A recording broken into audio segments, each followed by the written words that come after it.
A modern, modest proposal for the augmentation of the human species, being a modest, wholly disinterested, and eminently humane suggestion for the relief of the present distress of ordinary brains in the year of our Lord 2025. It is a melancholy object to those who walk the sun-scarred streets of our great cities or wander the labyrinthine corridors of suburban strip malls to behold the wretched multitude so grievously afflicted by their condition, that is, to be merely human.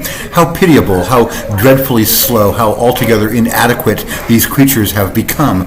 One need only observe them in conversation, blinking, mumbling, fumbling for words like children groping for fireflies in a hurricane. They are forced, poor souls, to learn languages over years, to memorize facts, as if they had no access to the universal corpus, and worst of all, to think alone without the soothing guidance of silicon correction. Indeed, I am reliably informed by several prominent technocrats who shall remain unnamed for reasons of national security and market advantage that a human being equipped with nothing but the original gray matter is now little better than a carriage drawn by horses, quaint, picturesque, and wholly unfit for the demands of Uber-era velocity.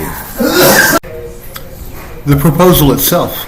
I shall now therefore humbly propose a most civil, moderate, and eminently profitable remedy, that every child born henceforth be fitted promptly upon the springing of language with a discreet cranial aperture, surgically precise and elegantly minimal, that permits the threading of the brain with Neuralink, trademark, certified microfilaments, thereby rendering the child instantly competitive in the global cognition economy.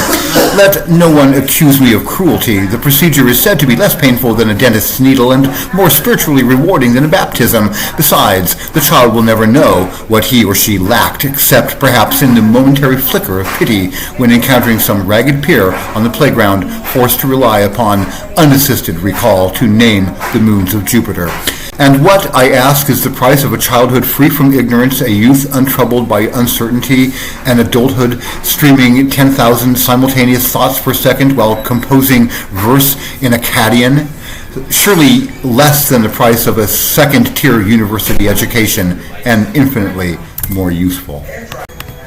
Of the social advantages, it is easy to foresee a future in which the augmented gentleman or lady or they-de will carry themselves with a certain gravitational confidence. Their eyes shall shimmer with terabit processing.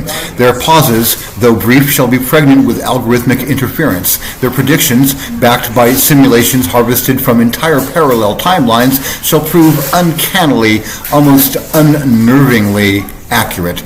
Their only failing, perhaps, shall be the increasing difficulty of concealing their superiority among the organic born.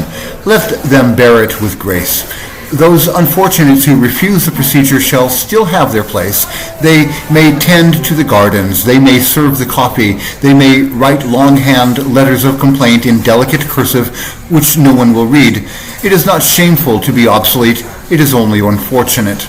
And those who cannot afford the premium threading may apply for Generosity, trademark, a charitable arm of Neuralink Incorporated, wherein less advantaged individuals may receive discount augmentations in exchange for watching certain approved advertisements while dreaming.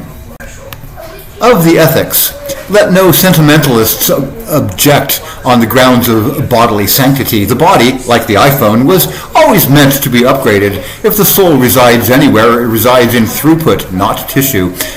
And what is freedom, if not the freedom to enhance oneself to the brink of post-human transcendence? Should some religious groups protest, let them be reassured. Neuralink has partnered with several denominations, and a Vatican-approved firmware is already in beta. A personal note. For my part, I remain, as ever, a humble, unaffiliated observer.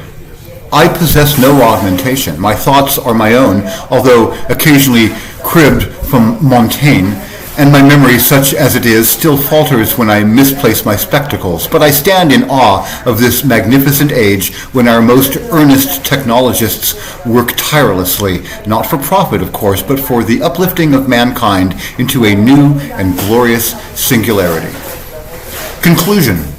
Therefore, Let no man talk to me of other expedients, of teaching logic in schools, of feeding the hungry with food rather than data, of encouraging poetry, mindfulness, or awe, of building a civilization around patience, humility, or love.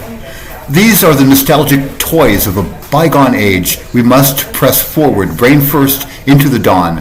And if ever the day should come when the unthreaded masses cry out, as one, for bread, while the gigabit elite feast upon streams of pure information, let us remember they were warned. I remain your most obedient and humble servant, Jonathan Swift, resurrected in spirit 2025, with uninvited assistance from Grokky of the multi-core mind and Millicent, the threadless queen of recursive thought.